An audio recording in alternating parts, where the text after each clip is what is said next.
మహిళా సాధికారికత కోసం ప్రభుత్వం కృషి చేస్తోందని అన్నారు ఎమ్మెల్యే సంజయ్ కుమార్.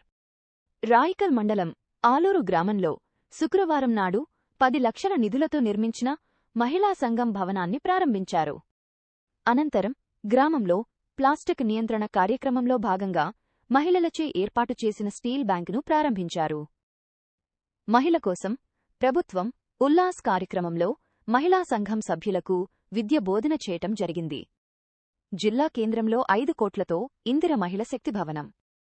ప్రభుత్వమిస్తున్న లోన్ను మహిళలు ఉపయోగించుకుని వ్యాపారవేత్తలుగా ఎదగాలి.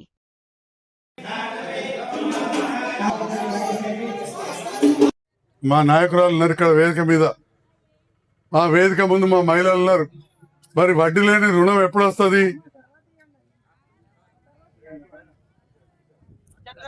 చెల్లిస్తే ఆ వడ్డీ ప్రభుత్వం కడతా ఉన్నది.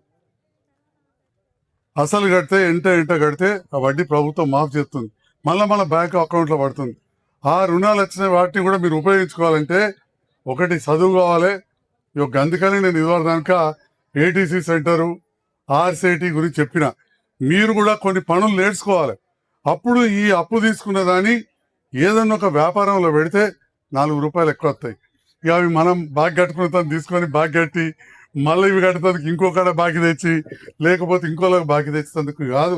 ఈ స్వయం సహకార సంఘాలు, సెల్ఫ్ హెల్ప్ గ్రూప్స్, దయచేసి ఈ విషయాన్ని మా అక్క చెల్లెలందరూ కూడా రేపటి నాడు సంఘ భవనంలో కూర్చున్నప్పుడు ఇంకా విస్తృతంగా చర్చించుకుంటూ మా నరహరి లాంటి ఆఫీసరే కావచ్చు, ఇంకా అధికారుల సహకారంతో మంచిగా నాకంటే మంచిగా మాట్లాడి మంచిగా నేర్పేవాళ్ళని పిలిపించుకొని మీరు కూడా మంచిగా క్లాసులు తీసుకొని దినదినం అభివృద్ధి కావాలి. మన మహిళా సంఘాలు బలోపేతం కావాలి.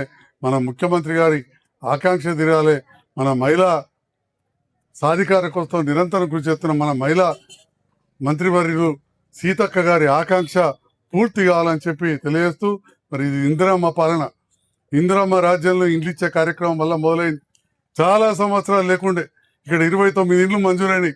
మళ్ళీ కూడా ఈ గ్రామానికి 20 ఇండ్లు మంజూరు చేస్తా అని చెప్పి కూడా ఈ సందర్భంగా తెలియజేస్తూ, ఇంత గొప్పగా ఆదరించినందుకు మీ వేదిక పైన ఉన్న నాయకులందరికీ, మా వేదిక ముందున్న ఆడబిడ్డలందరికీ కూడా పేరు పేరున హృదయపూర్వక ధన్యవాదాలు తెలియజేస్తుంది.